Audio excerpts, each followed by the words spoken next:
योगाभ्यास करते समय किस आसन पर बैठ करके हमको आसन, प्राणायाम एवं ध्यान का अभ्यास करना चाहिए, आज की वीडियो इस विषय पर है। सर्वेभ्यो नमो नमः। मेरा नाम है चेतन जोशी और आप सभी का स्वागत करता हूं योग के इस कार्यक्रम में, जिसका नाम है योग धर्म, जिसमें आज मैं आपको शास्त्रों में से, विशेष करके संहिताओं में से, 3 संहिताओं में से, शिव संहिता, वशिष्ठ संहिता और घृण्य संहिता में से इसके प्रमाण देने वाला हूं कि हमें किस आसन पर अवस्थित होकर के आसन, प्राणायाम एवं बंध आदि का अभ्यास करना चाहिए। कुछ साधक ऐसे हैं जो कि स्पंज वाली गद्दियाँ, अर्थात या स्पंज वाली गद्दियाँ या फिर हवा वाली जो गद्दियाँ होती हैं उसका प्रयोग करते हैं योगाभ्यास करने के लिए, जो कि बहुत ही हानिकारक है। क्योंकि जब हम योगाभ्यास करते हैं या जब हम प्राणायाम करते हैं तो हमारे मेरुदंड को आवश्यकता होती है पर्याप्त आधार की, एक पर्याप्त बेस की। अगर आपका बेस अच्छा होता है तो आपके आसन अच्छे लगते हैं और आपका प्राणायाम और आपका ध्यान भी बहुत अच्छा होता है। जो पर जो स्पंज वाली गद्दी होती है उससे हमारे जो मेरुदंड है उसको पर्याप्त आधार नहीं मिल पाता है, जिससे कि हमें वो लाभ नहीं मिल पाते हैं योगासन के जो मिलने चाहिए।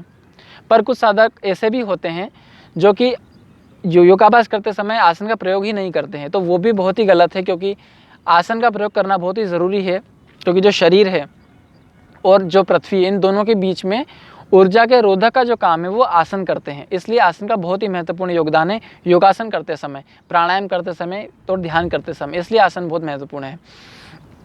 3 संहिता जिसकी मैंने बात की, शिव संहिता, वशिष्ठ संहिता और घृण्य संहिता। शिव संहिता जो है वो भगवान शिव की है। वशिष्ठ संहिता भगवान श्री राम के जो गुरु हैं महर्षि वशिष्ठ, उनकी संहिता है।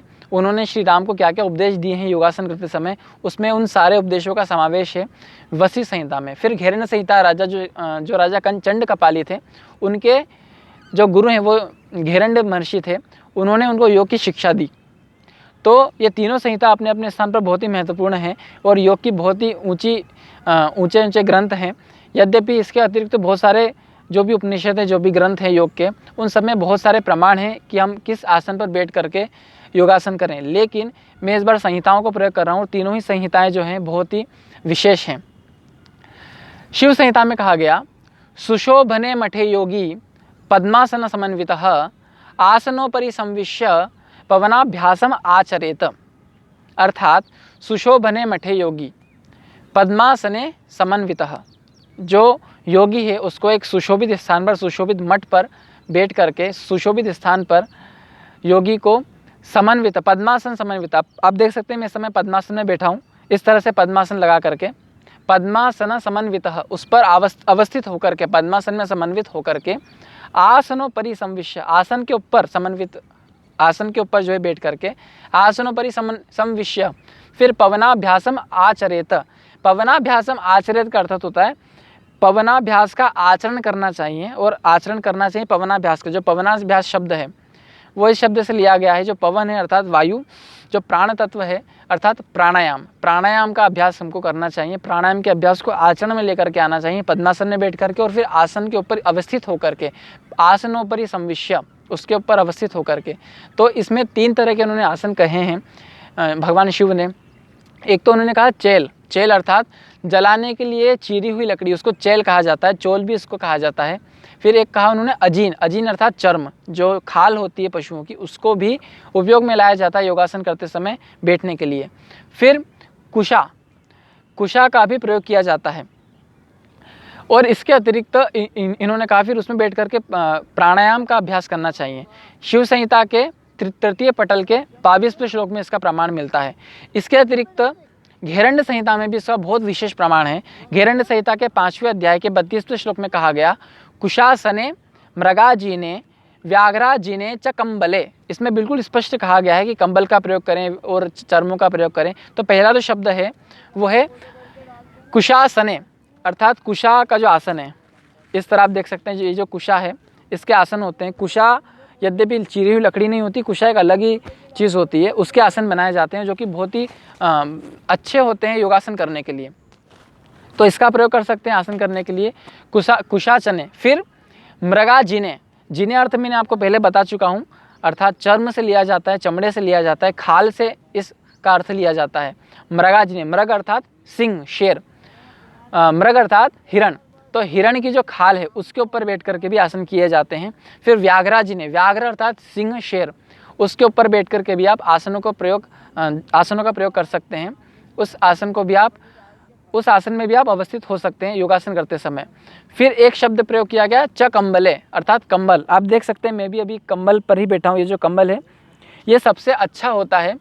मैंने योग में इंटरनेशनल नेशनल लेवल पर बहुत सारी कंपटीशन में खेल चुका हूँ और योग से एमए भी किया है, लेकिन मैंने अभी तक योगा मैट नहीं खरीदी है, क्योंकि मैं शास्त्रों को बहुत विशेष मानता हूँ। शास्त्रों में प्रमाण है योगा मैट का कहीं से कहीं तक कोई नाम ही नहीं है।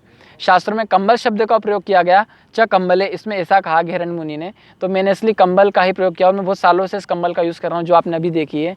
लगभग 4-5 सालों से मैं इसी कंबल पर योगासन करते आ रहा हूँ। और हाँ, मैंने एक और चीज़ कही, व्याघ्रा जी ने और मृगा जी ने, तो आप इसका अर्थ गलत ना निकाल लीजिएगा, क्योंकि कुछ लोग ऐसे होंगे फिर कि बोलेंगे कि हम इनको मार करके फिर उसकी खाल का प्रयोग करें। बिल्कुल नहीं। आपने जितने भी सिद्ध योगियों को देखा होगा, जो भी मृगा जिन पर बैठे हैं, अर्थात जो व्याघ्रा जिन पर बैठे हैं, वहीं उस जो जीन है अर्थात जो चर्म है, उसमें कहीं पर भी कोई घाव नहीं लगा हुआ होता है, वो कहीं से कटा हुआ नहीं होता है, बिल्कुल स्पष्ट होता है, बिल्कुल साफ होता है। जब आप पातंजलि योग प्रदीप पढ़ेंगे तो आप उसमें भी जो चित्र हैं, जो फोटो देखेंगे कुछ योगियों को, तो उसमें यह देखेंगे कि जो मृगा जीन है, जो सिंह की खाल है, उस पर कुछ लोग बैठे हैं और फिर आसन कर रहे हैं, पर वहाँ पर कोई घाव नहीं लगा हुआ है। क्यों? क्योंकि वो शेर, वो सिंह, वो हिरण जिनकी मृत्यु सहज रूप से हो जाती है, जो प्राकृतिक रूप में ही मर जाते हैं, जिनकी मृत्यु हो जाती है, उनका उपयोग, फिर जो उनकी खाल है उनका उपयोग आसनों को करने के लिए किया जाता है। किसी भी जीव की हत्या करके, किसी जीव को मार करके उसकी खाल लेकर के फिर उस पर आसन करना, यह अहिंसा की श्रेणी में आता है। और जब मैंने अष्टांग योग पर आपको वीडियो बनाई थी तो मैंने आपको उसमें बताया था कि अहिंसा जो है योग के विपरीत, जो योग का मार्ग है वो अहिंसा मार्ग है, और हिंसा योग के विपरीत की श्रेणी में आता है। तो हिंसा नहीं करनी, किसी जीव को मारना नहीं है, लेकिन जब उसकी मृत्यु हो जाती है सहज रूप से ही, तो आप उसके खाल का, उसकी चमड़ी का प्रयोग कर सकते हैं। लेकिन सबसे अच्छा है कि आप इस तरह से मेरी तरह कंबल का यूज़ करें या फिर कुशा का यूज़ करें। कुशासने मृगा जिने व्याघ्रा जने च कंबले, आप किसी का भी प्रयोग कर सकते हैं। फिर इसके जो अर्थ है इस श्लोक के, उसमें आगे ये कहा गया कि पूर्व या उत्तर दिशा में बैठ करके प्राणायाम का अभ्यास करना चाहिए, ओमकार नाद को करना चाहिए, ऐसा इस श्लोक का अर्थ निकलता है। फिर बात करते हैं वशिष्ठ संहिता की। वशिष्ठ संहिता के तृतीयोध्याय में, तीसरे नंबर के अध्याय के 45वें श्लोक में कहा गया, आसनेन्य धीरास्ते रहस्य विजितेंद्रिय, अर्थात आसन के ऊपर बैठ करके, धीरास्ते, धीरता के साथ बैठ करके, धैर्य के साथ बैठ करके, एकांत में बैठ करके जो ओमकार नाद है उसका उच्चारण करना चाहिए। अब मैं आपको डिफाइन कर देता हूँ। आसनेन्य धीरास्ते रहस्य विजितेंद्रिय, इसमें जो बीच में शब्द आ रहा है रहस्य, उसका अर्थ है रहस्यमय स्थान पर बैठ करके, अर्थात एकांत में बैठ करके, धीरास्ते, धीरता के साथ, एकांत स्थान पर धीरता के साथ, आसनेन्य, आसन के ऊपर बैठना चाहिए। और फिर विजितेंद्रिय, अर्थात जो जितेंद्रिय योगी है उसको ऐसा पालन करना चाहिए, अर्थात एकांत में बैठे और आसन पर बैठे और फिर प्राणायाम का अभ्यास करें, ओमकार का नाद करें। ऐसा इस श्लोक का अर्थ निकलता है, आगे जब हम पूरा श्लोक बताते हैं तो वशिष्ठ संहिता में भी इसका प्रमाण है, आप देख सकते हैं। तो हर जगह आसन का बड़ा विशेष महत्व है। तो जो साधक बिना आसन के योगाभ्यास कर रहे हैं उनको बहुत ही सावधानी की आवश्यकता है, क्योंकि शास्त्र प्रमाण है कि आसन पर बैठ करके ही हमको योगासनों को करना चाहिए। और किस योगासन पर बैठना चाहिए उसके लिए भी मैंने आपको बात कही है। तो जो लोग फुल्ली गद्दी का, हवा गद्दी, जो हवा वाली गद्दियाँ हैं उनका प्रयोग कर रहे हैं, तो थोड़ा समझ जाइए, थोड़ी सी सावधानियों को ध्यान में रखिए कि आपको कैसे बैठना है और किस आसन पर आपको बैठना है। आज के लिए इतना ही, बहुत बहुत धन्यवाद।